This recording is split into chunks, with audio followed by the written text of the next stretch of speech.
Bismillahirrahmanirrahim. Assalamualaikum warahmatullahi wabarakatuh. Alhamdulillahi rabbil alamin, wal aqibatu lil muttaqin, wala udwana illa 'alal zalimin. Wassalatu wassalamu ala sayyidina Muhammadin Thahal amin, wa ala ikhwanihi an-nabiyyin wal mursalin, wa man tabi'ahum bi ihsanin ila yaumiddin. Allahumma la sahla illa ma ja'altahu sahla, wa anta ya hayyu ya qayyum taj'alul hazna idza syi'ta sahla. Allahumma 'allimna ma yanfa'una wanfa'na bima 'allamtana wa zidna 'ilma wa na'udzu bika min hali ahli an-nar. Amma ba'du. Alhamdulillah, puja dan puji syukur kita kepada Allah Subhanahu wa taala atas limpahan rahmah nikmah karunia-Nya kepada kita semuanya, terutama nikmat iman, nikmat Islam, nikmat sehat wal afiyah, sehingga sampai hari ini kita masih bisa menjalankan aktivitas kita sehari-hari. Mudah-mudahan Allah Subhanahu wa taala memberikan taufiknya kepada kita semuanya, sehingga kita senantiasa bisa mensyukuri nikmat-nikmat Allah Subhanahu wa taala dan ditambahkan nikmatnya kepada kita semuanya. Salawat dan salam semoga tercurahkan kepada baginda kita Nabi besar Muhammad sallallahu alaihi wasallam, orang yang telah mengajarkan kita jalan kebenaran baik di dunia dan di akhirat. Mudah-mudahan Allah Subhanahu wa taala juga memberikan taufiknya kepada kita semuanya agar kita istiqamah dalam menjalankan ajaran Rasulullah sallallahu alaihi wasallam, syariat beliau, dan pada akhirnya kelak kita mendapatkan syafaat dari baginda kita Nabi besar Muhammad sallallahu alaihi wasallam. Sebelumnya saya pribadi mengingatkan kepada diri saya dan juga semua pemirsa Facebook Syahama ini, dimanapun Anda berada, mari kita niatkan ikhlas karena Allah Subhanahu wa ta'ala, agar kita mendapatkan ilmu yang bermanfaat, ridha dari Allah Subhanahu wa ta'ala, dan juga keberkahan serta pahala yang berlimpah dari Allah Subhanahu wa ta'ala. Kita lanjutkan pembahasan kitab Al-Arba'in An-Nawawiyah sampai pada hadis yang ke-9. Saya bacakan hadisnya. Bismillahirrahmanirrahim. Al-hadithut tasi'. An Abi Hurairah Abdurrahman ibn Sakhr radhiyallahu anhu qala sami'tu Rasulullah sallallahu alaihi wasallam yaqul ma nahaitukum anhu fajtanibuh wa ma amartukum bihi fa'tu minhu mastata'tum fa innama ahlaka alladhina min qablikum kathratu masailihim wa ikhtilafuhum ala anbiya'ihim. Rawahul Bukhari wa Muslim. Hadis yang ke-9, ya. An Abi Hurairah, dari sahabat Abu Hurairah, Abdurrahman ibn Sakhrin, Abdurrahman ibn Sakhr radhiyallahu anhu, semoga Allah meridhoinya. Qala, berkata, sami'tu Rasulullah sallallahu alaihi wasallam yaqul, saya mendengar Rasulullah sallallahu alaihi wasallam bersabda, ma nahaitukum anhu fajtanibuh, apa yang aku larang bagi kalian tentang sesuatu maka tinggalkanlah, jauhilah. Wa ma amartukum bihi fa'tu minhu mastata'tum, dan apa yang aku perintahkan untuk melakukan sesuatu, fa'tu minhu, maka lakukan sesuatu itu, mastata'tum, semampu kalian. Fa innama ahlakal ladzina min qablikum, karena sesungguhnya sesuatu yang menyebabkan kehancuran orang-orang sebelum kalian, kathratu masailihim, banyaknya pertanyaan di antara mereka, wa ikhtilafuhum ala anbiyaihim, dan berbedanya mereka dengan para nabi-nabi mereka. Hadis riwayat Al-Imam Al-Bukhari dan Al-Imam Muslim. Jadi hadis ini diriwayatkan oleh Abu Hurairah. Disebutkan hadis ini di dalam kitab Sahih Muslim, ya. Abu Hurairah radhiyallahu anhu, beliau berasal dari Yaman, dari kabilah namanya Al-Azdi, Abdurrahman ibnu Sakhrin Al-Asdi. Jadi Abu Hurairah ini disebutkan masuk Islam pada tahun ke-7 dari hijrahnya Rasulullah sallallahu alaihi wasallam. Beliau kemudian menetap di Madinah bersama Rasulullah sallallahu alaihi wasallam. Bahkan setiap hari beliau mengikuti Rasulullah sallallahu alaihi wasallam. Nama aslinya banyak perbedaan di antara para ulama hadis. Sampai dikatakan ada 30 nama perbedaan di antara ulama hadis tentang nama aslinya siapa. Ada yang mengatakan Abdus Syams, dan ada yang mengatakan yang lainnya. Tapi kemudian oleh Rasulullah sallallahu alaihi wasallam diganti namanya dengan Abdurrahman, sehingga kemudian beliau dikenal dengan sebutan Abdurrahman ibnu Sakhr. Dan yang lebih dikenal lagi adalah kunyahnya, ya, Abu Hurairah, karena disebutkan beliau suka kepada seekor kucing kecil. Dikatakan setiap kali beliau mengembala, beliau bawa kucing itu, ya, ditaruh di lengan bajunya Abu Hurairah, sehingga kemudian oleh Rasulullah sallallahu alaihi wasallam beliau dipanggil dengan Abu Hir, ya, Abu Hir, ya, padahal beliau punya anak, ya, tapi kemudian terkenal dengan apa? Kunyah yang disebutkan oleh Rasulullah sallallahu alaihi wasallam. Ya, beliau dinamakan atau sering disebut dengan Abu Hurairah. Abu Hurairah ini meskipun beliau adalah sahabat yang belakangan masuk Islam, tapi beliau ini sahabat yang banyak sekali meriwayatkan hadis dari Rasulullah sallallahu alaihi wasallam. Beliau termasuk Ahlus Suffah. Ahlus Suffah itu orang yang hidupnya di Masjid Nabawi, ya, di emperan Masjid Nabawi, ya, orang-orang yang miskin, yang tidak punya rumah, Ahlus Suffah. Coba, Abu Hurairah orang yang miskin tapi kemudian banyak memberikan manfaat kepada umat Islam. Itu artinya bahwa kemiskinan jangan menjadi penghalang untuk melakukan kebaikan.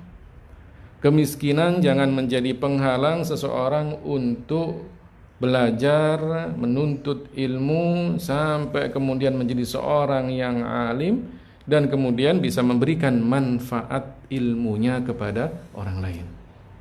Contohnya siapa? Abu Hurairah. Selama beliau berada di Madinah, beliau ikut dengan Rasulullah sallallahu alaihi wasallam. Jadi kemanapun Rasulullah sallallahu alaihi wasallam pergi, beliau ikut. Apa yang disampaikan oleh Rasulullah, apa yang dilakukan oleh Rasulullah, beliau hafal. Jadi hafalannya kuat sekali, hampir lebih dari 5.000 hadis yang diriwayatkan oleh Abu Hurairah. Sungguh luar biasa hafalan dari sahabat Abu Hurairah ini. Jadi beliau ini di antara para sahabat yang paling banyak meriwayatkan hadis. Ya, dalam satu riwayat disebutkan 5.340 hadis yang diriwayatkan oleh Abu Hurairah. Sungguh luar biasa. Jadi ketika ditanya, Anda bisa menghafal begitu bagaimana? Ya, Anda banyak sekali hadis-hadis yang Anda riwayatkan, bagaimana itu? Beliau mengatakan kalau orang-orang Ansor, ya, itu mereka disibukkan dengan tanaman mereka, zira'ah, ya, bercocok tanam, kurma dan yang lainnya.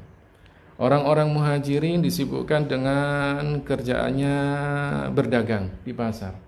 Sedangkan saya adalah orang miskin, ya. Dan kemudian saya sering ngikutin Rasulullah Shallallahu Alaihi Wasallam. Kemana saja beliau pergi, saya ikutin. Makanya kemudian beliau banyak meriwayatkan hadis dari Rasulullah Shallallahu Alaihi Wasallam. Tapi meskipun begitu memang hafalannya kuat, berkah doa Rasulullah Shallallahu Alaihi Wasallam. Jadi suatu ketika Rasulullah Shallallahu Alaihi Wasallam menyebutkan, "Man yabsutu ridaahu hatta aqdiya maqalati thumma yaqbiduhu falan yansa syai'an sami'ahu minni fabasattu burdatan kanat alayya fawalladhi ba'athahu bil haqq ma nasitu syai'an sami'tuhu minhu." Dalam hadis riwayat Al-Imam Al-Bukhari disebutkan bahwa Rasulullah sallallahu alaihi wasallam pernah mengatakan, siapa di antara kalian yang mau membentangkan ridanya, serbannya, sampai aku selesai memberikan nasihat-nasihatku ini, maka tidak akan pernah dia lupa apa yang dia dengarkan dariku. Maka kemudian Abu Hurairah ketika itu membentangkan burdahnya, sesuatu yang menutupi badannya ketika itu dia bentangkan. Ya. Maka kemudian setelah itu setelah diambil, ya, dia tidak pernah lupa dari apa yang pernah dia dengar dari Rasulullah Shallallahu Alaihi Wasallam. Abu Hurairah luar biasa hafalannya. Jadi kalau ulama-ulama hadis itu begitu hafalnya. Ya. Para imam hadis, hafidh hadis, ya, ulama-ulama yang sampai pada derajat huffadul hadis itu juga luar biasa hafalannya. Al-Imam Al-Bukhari sekali mendengar hafal. Kalau kita berkali-kali mendengar enggak hafal-hafal. Ya, itu ulama hadis. Jadi luar biasa. Jadi hadis ini diriwayatkan oleh Abu Hurairah, orang yang paling banyak meriwayatkan hadis dan kemudian hafalannya luar biasa. Di dalam beberapa riwayat bahwa Abu Hurairah ini adalah orang yang zuhud juga. Di samping orang yang begitu banyak meriwayatkan hadis, beliau adalah orang yang zuhud. Sampai dikatakan bahwa beliau itu punya benang yang dibuntel, diikat sehingga kemudian menjadi buntelan. Jadi benang itu kemudian layaknya seperti tasbih. Ya. Itu beliau baca, ya, zikir, tasbih, ya, sehari bisa sampai 2000 kali. 2000 tasbih yang beliau baca setiap hari. Ini menunjukkan bahwa Abu Hurairah adalah orang yang juga ahli zikir. Banyak ibadahnya, banyak ilmunya, dan juga banyak meriwayatkan hadis dari Rasulullah Shallallahu Alaihi Wasallam. Ya, bukti dan dalil bagi kita bahwa boleh zikir dengan menggunakan tasbih. Di antaranya apa yang dilakukan oleh al-Imam atau sahabat Abu Hurairah ini. Ya. Hadis ini di dalam riwayat al-Imam Muslim disebutkan, ya, An Abi Hurairah radhiyallahu anhu qala khatabana Rasulullah sallallahu alaihi wasallam faqala ya ayyuhan nas qad faradal hajj alaikum fahujju. Ya, wahai orang-orang, telah diwajibkan haji kepada kalian, maka hajilah. Faqala rajulun, ada seseorang yang mengatakan, akullu amin ya Rasulullah, apakah haji itu setiap tahun wahai Rasulullah? Fasakata, Rasulullah kemudian diam. Hatta qalaha miraran, orang ini bertanya, apakah setiap tahun wahai Rasulullah? Apakah setiap tahun wahai Rasulullah?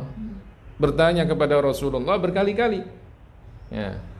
Faqala Rasulullah sallallahu alaihi wasallam, "Lau qultu na'am lawajabat wala mastata'tum." Kalau saya katakan iya, pasti wajib.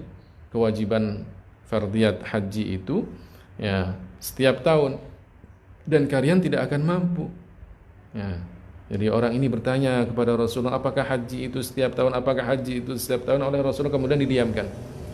Beliau mengatakan, kalau seandainya saya katakan iya, pasti akan diwajibkan setiap tahun. Maka apa? Kalian tidak akan mampu. Maka kemudian Rasulullah sallallahu alaihi wasallam bersabda, "Dzaruni ma taraktukum, fa innama ahlaka man kana qablakum kasratu su'alihim wa ikhtilafihim ala anbiya'ihim." Jadi sudahlah, apa yang saya tinggalkan itu lakukanlah. Apa yang saya tetapkan itu ya lakukanlah. Fa innama ahlaka man kana qablakum. Ya, sesungguhnya yang menyebabkan rusaknya orang-orang sebelum kalian adalah banyaknya pertanyaan di antara mereka dan perbedaan mereka dengan para nabi mereka. Fa idza amartukum bi syai'in fa'tu minhu mastata'tum. Kalau aku perintahkan kalian dengan sesuatu, maka lakukan dari sesuatu itu apa yang kalian mampu. Wa idza nahaitukum 'an syai'in fad'u. Kalau kemudian aku larang kalian untuk melakukan sesuatu, maka tinggalkan. Ya. Jadi Rasulullah sallallahu alaihi wasallam ya, di dalam hadis ini mengingatkan kita. Ya. Yang pertama adalah untuk melakukan apa yang diperintahkan. Yang kedua adalah untuk meninggalkan apa yang dilarang. Kemudian yang ketiga, jangan banyak bertanya-tanya yang menyebabkan kalian nanti susah sendiri. Ya, jadi hadis ini ada beberapa hal yang bisa kita ambil hikmahnya. Yang pertama adalah Rasulullah sallallahu alaihi wasallam menyebutkan, "Ma nahaitukum anhu fajtanibu." Apa yang aku larang buat kalian maka tinggalkan. Ya, dalam hal larangan ini tidak bisa ditawar-tawar lagi. Ya. Jadi apa yang Rasulullah sallallahu alaihi wasallam larang maka harus kita tinggalkan. Dalam masalah minum minuman keras, maka tidak boleh kemudian kalau sedikit bagaimana, tidak ditawar lagi. Ya. Sesuatu yang memabukkan banyak ataupun sedikit tetap apa? Haram. Ya. Bahkan sesuatu yang menyebabkan orang itu terjerumus pada perbuatan haram pun juga apa? Disuruh untuk meninggalkan. Zina dilarang, haram. Sesuatu yang menjadikan seseorang itu dekat dengan perbuatan zina pun juga apa? Dilarang. Ya. Mulai dari khalwa, berduaan dengan perempuan itu, laki-laki dan perempuan. Kemudian mulai dari berkata-kata yang manis-manis, bujuk rayu, bersentuhan, berciuman, sampai semuanya itu apa? Dilarang. Kenapa? Karena itu adalah larangan, tidak boleh ditawar-tawar lagi. Ma nahaitukum anhu fajtanibu. Apa yang aku larang terhadap kalian dari sesuatu, fajtanibu, maka tinggalkanlah. Wa ma amartukum bihi fa'tu minhu mastata'tum. Dan apa yang aku perintahkan pada kalian dari sesuatu, fa'tu minhu mastata'tum, maka lakukan sesuatu itu sesuai dengan kemampuan kalian. Ya. Perbedaannya kalau dengan perintah itu adalah kewajiban. Maka kemudian apa? Kalau kita melakukan kewajiban, maka apa? Rasulullah sallallahu alaihi wasallam menyebutkan di sini, fa'tu minhu mastata'tum. Lakukanlah kewajiban itu sesuai dengan kemampuan kalian. Bukan berarti kemudian untuk memilih itu adalah ketika kita tidak mampu melakukan sesuai dengan aturan syara, ya, yang sebenarnya, maka kemudian ada keringanan-keringanan. Ya, ada keringanan-keringanan. Contohnya di dalam sholat. Ya, sholat adalah kewajiban, sholat 5 waktu. Rukunnya sholat diantaranya adalah berdiri ketika melaksanakan sholat. Ya, berdiri bagi yang mampu. Nah, ketika kemudian orang ini tidak mampu untuk berdiri, maka bisa dia melakukan sholatnya dengan duduk. Ya, yang disebutkan oleh para ulama duduk iftirash. Ya. Nah, duduk yang seperti duduk di antara 2 sujud. Nah, kemudian kalau tidak bisa duduk, maka apa? Bisa dengan apa? Tidur miring. Ya, fa'ala jambin, tidur miring. Miring kalau memang bisa ke kanan, miring ke kanan. Ya. Kemudian kalau tidak bisa, dalam satu riwayat lagi disebutkan, maka tidur dengan terlentang. Mustalqiyan. Dan itu pernah disebutkan dalam hadis Rasulullah SAW ketika beliau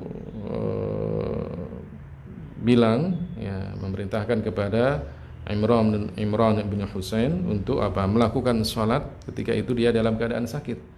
Sholli qa'iman, fa illam tastati' fa qa'idan, fa illam tastati' fa 'ala jambin. Ya, sholatlah dengan berdiri. Kalau kamu tidak mampu, maka sholatlah dengan duduk. Kalau kamu tidak mampu, maka apa? Sholatlah dengan apa? Posisi miring.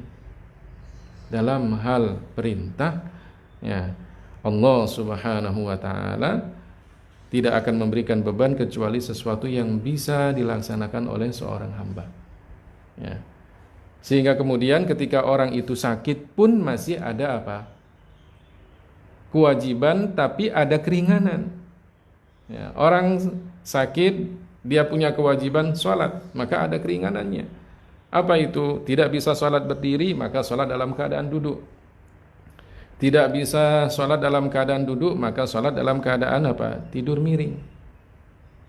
Dalam riwayat Al-Imam An-Nasa'i, kalau seandainya tidak bisa tidur miring, maka tidurnya terlentang. Nah, ini apa? Keringanan yang disebutkan di dalam hadis-hadis Rasulullah SAW ketika seseorang itu diperintahkan untuk melakukan kewajiban. Dalam bab wudu pun juga demikian. Ketika kemudian seseorang tidak bisa wudu dengan menggunakan air karena mungkin ada anggota badannya yang sakit, maka bisa dengan apa? Tayammum. Ya, ada banyak keringanan, ya, di dalam hal melakukan kewajiban. Fa innama ahlakal ladzina min qablikum kathratu masailihim wa ikhtilafuhum ala anbiya'ihim. Karena sesungguhnya yang bisa menyebabkan hancurnya kaum-kaum sebelum kalian itu banyaknya bertanya dan perbedaan mereka dengan para nabinya. Ya. Jadi seperti kaum Bani Israel, ya, yang disebutkan ceritanya di dalam surat Al-Baqarah, ya, ketika mereka berselisih tentang orang yang membunuh orang yang kaya. Jadi diceritakan dalam surat Al-Baqarah itu ayat 67 sampai ayat 73, ya. Mereka kan kemudian bertanya kepada Nabi Musa. Ada orang yang kaya, banyak hartanya, tidak ada ahli warisnya. Kemudian dia ada saudara dari anak dari saudaranya, berarti apa? Ponakannya, ya. Ya. Itu nunggu orang ini kapan matinya, kok nggak mati-mati. Pada akhirnya kemudian apa? Orang ini dibunuh oleh keponakannya agar dia mendapatkan apa? Harta warisannya. Karena dia tidak punya anak, tidak punya saudara kecuali keponakannya ini. Ya. Setelah itu kemudian mayatnya ditaruh di jalanan dan dia kemudian pura-pura, siapa yang membunuh saudara saya ini? Orang-orang kan nggak tahu siapa yang membunuh, kan? Padahal dia terkenal sebagai orang yang kaya. Pada akhirnya kemudian mereka datang kepada Nabi Musa, kemudian ingin tahu siapa orang yang telah membunuh orang yang kaya ini. Jadilah kemudian disebutkan di dalam Al-Quran itu kan, wa idh qala Musa liqaumihi innallaha ya'murukum an tadhbahu baqarah qalu atattakhiduna huzwa qala a'udzu billahi an akuna minal jahilin. Mereka dikatakan oleh Nabi Musa, ya, sembelihlah sapi. Mereka mengatakan, bagaimana kami tanya tentang orang ini dibunuh oleh siapa? Kok kemudian Anda mengatakan sembelihlah sapi? Ya. Apakah Anda ingin mengolok-olok kami? Itu kan? Orang-orang Bani Israel mengatakan kepada Nabi Musa seperti itu. Maka kemudian apa? Nabi Musa mengatakan sesungguhnya, ya, apa yang saya katakan itu adalah wahyu. A'udzu billahi an akuna minal jahilin. Ya, saya berlindung kepada Allah termasuk orang-orang di antara termasuk orang-orang yang jahil, yang bodoh. Artinya bahwa apa yang disampaikan oleh Nabi Musa itu adalah wahyu dari Allah Subhanahu wa taala. Inilah mereka ingin minta kejelasan ketika diarahkan, tapi mereka apa? Malah buruk sangka kepada Nabi Musa alaihissalam. Ya.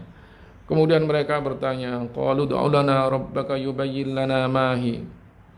Wahai Nabi Musa, coba ya berdoalah kepada Tuhanmu, sapinya itu bagaimana? Ya, seandainya dari awal mereka sudah langsung menyembelih sapinya kan sudah selesai kan? Ya. Masih bertanya, sapinya itu bagaimana? Ya, disebutkan ya, qala innahu yaqulu innaha baqaratun la faridun wala bikr awanun baina dzalik. Ya, kata Nabi Musa, sapinya itu katanya yang bukan sapi yang tua, ya, juga bukan sapi yang muda, bukan yang perawan, yang antaranya, awanun baina dzalik. Ya, seandainya waktu itu kemudian mereka langsung cari sapi betina yang tidak terlalu tua, kemudian tidak terlalu muda, sudah selesai kan? Sembelih aja, selesai. Ya. Masih bertanya lagi, qalu ud'u lana rabbaka yubayyin lana ma launuha. Nah, berdoalah kepada Tuhanmu, ya, sesungguhnya sapinya itu warnanya apa? Nah, tambah mempersempit lagi kan? Ya. Kemudian dikatakan sapinya itu adalah warnanya safraun faqi'ul launuha tasurrun nadhirin. Ya, warnanya adalah kuning, tapi kuningnya yang agak tua, ya, tapi dan bisa orang yang melihatnya itu senang sekali dengan warna ini. Nah, semakin susah kan? Ya. Bagaimana kuning itu banyak, ya, kuning yang agak tua itu banyak, bagaimana kuningnya ini kan? Nah, tanya lagi mereka, semakin apa? Semakin susah kan? Terakhir dikatakan oleh Nabi Musa apa? Innaha baqaratun la dzalulun tuthirul ard. Ya, sapi yang tidak pernah dipakai untuk membajak sawah. Ya. Wala taskil hars, sapi yang tidak pernah dipakai untuk mengairi tanaman. Ya. Musallamatul la syiyata fiha, sapi yang tidak ada warna belangnya, warnanya pokoknya itu aja, kuning yang agak ada merah-merahnya itu. Nah, susah lagi mereka kan? Kata terakhir kemudian mereka cari sapi yang seperti ini, nggak nemu sampai terakhir mereka dapatkan sapi yang sesuai dengan kriteria itu, sapi yang tidak terlalu tua, tidak terlalu muda, warnanya kuning kemerah-merahan, enak untuk dipandang.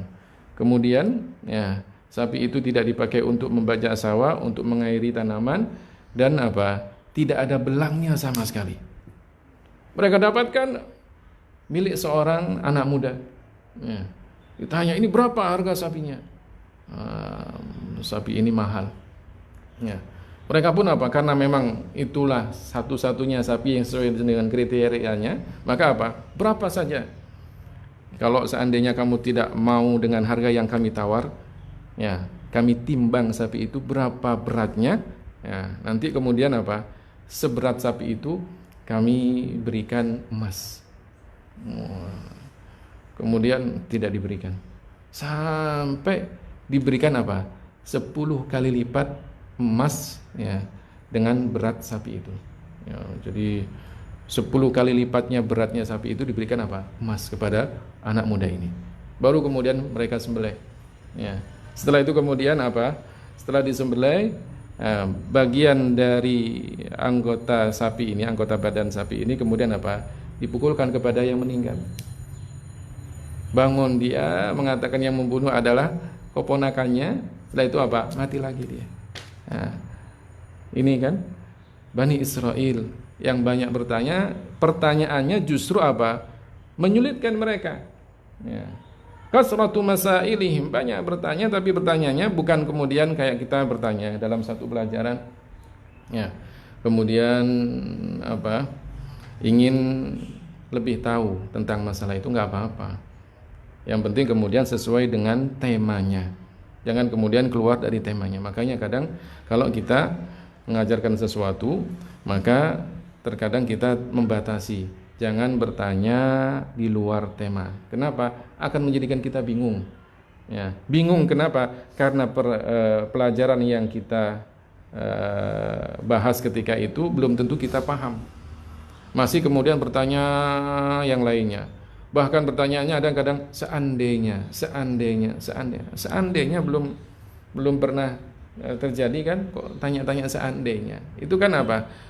Justru pembahasan yang ketika itu dibahas dia tidak paham, malah justru apa bertanya yang masalah-masalah yang lainnya. Ya.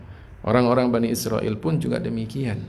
Ya, mereka apa? Bertanya, tapi pertanyaannya itu malah justru mempersulit mereka.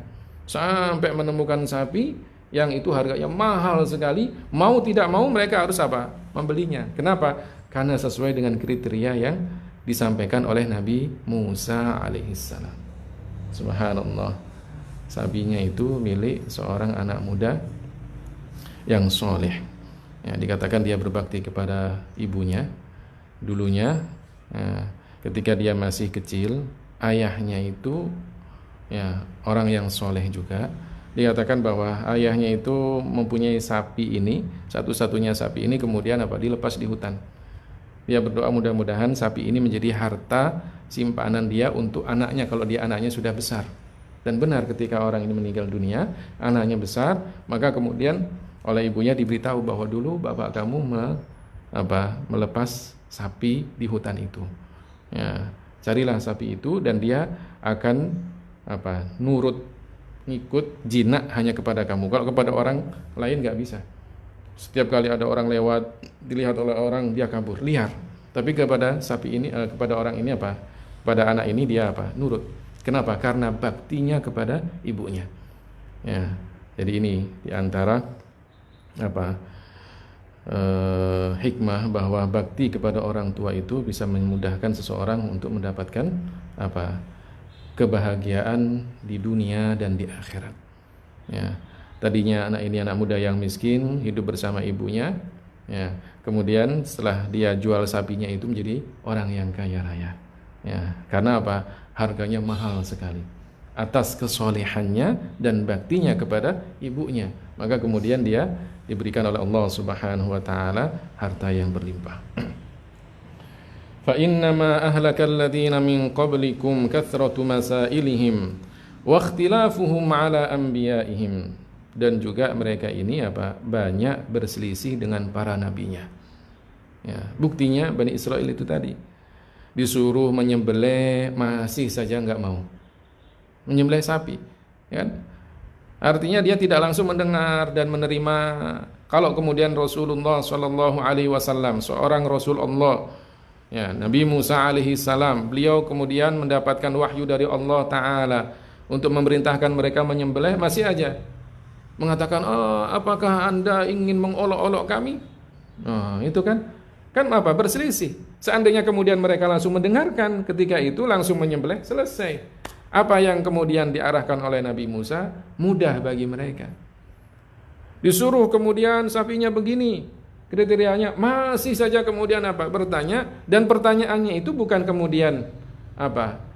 Ingin langsung nanti kalau sudah dijelaskan langsung dilakukan, tidak. Masih saja apa? Tidak yakin dengan apa yang disebutkan oleh Nabi Musa alaihissalam. Masih bertanya lagi, dan pertanyaan itu menunjukkan bahwa mereka berselisih dengan para nabinya. Bani Israel itu adalah kaum yang banyak diutus Nabi kepada mereka. Ya, banyak sekali Nabi yang diutus kepada Bani Israel. Tapi juga banyak Nabi yang dianiaya oleh Bani Israel. Bani Israel, Nabi-Nabi di antara mereka banyak sekali. Ya, tapi kemudian mereka juga banyak sekali menganiaya Nabi-Nabi mereka. Ya, Nabi Yahya, Nabi Zakaria, Nabi Yahya ya, diutus kepada Bani Israel ya.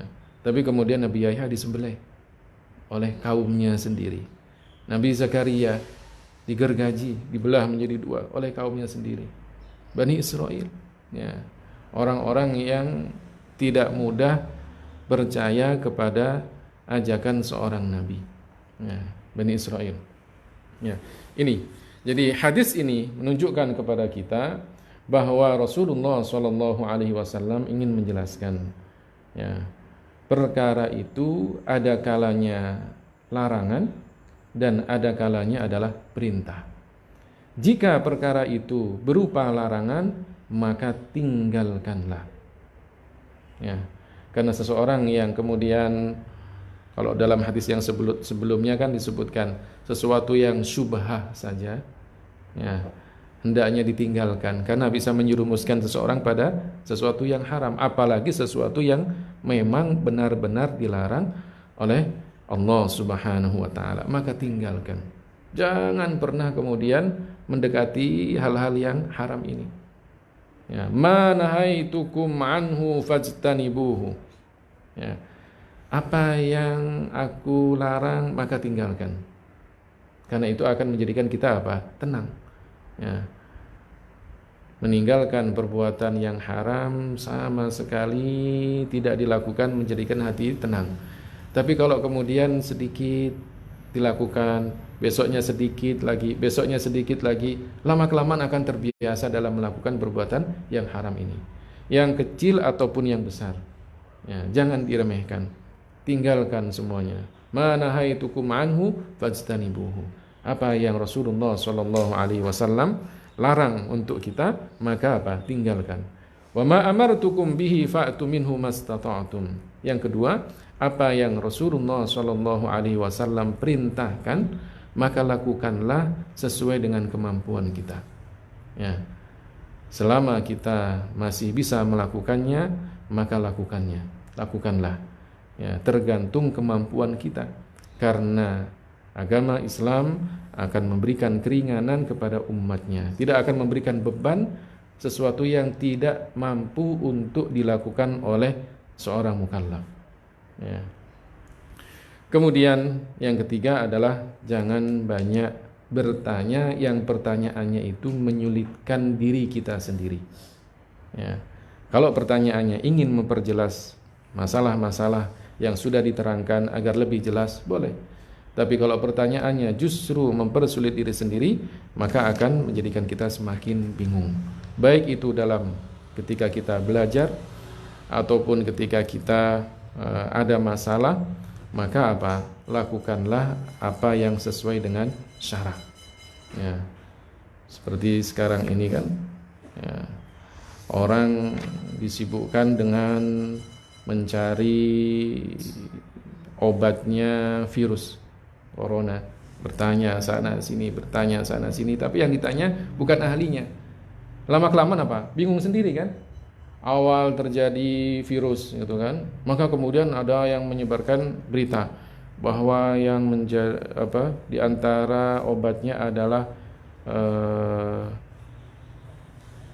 jahe, jahe merah. Ya, jadilah kemudian jahe dicari-cari sama orang, itu kan.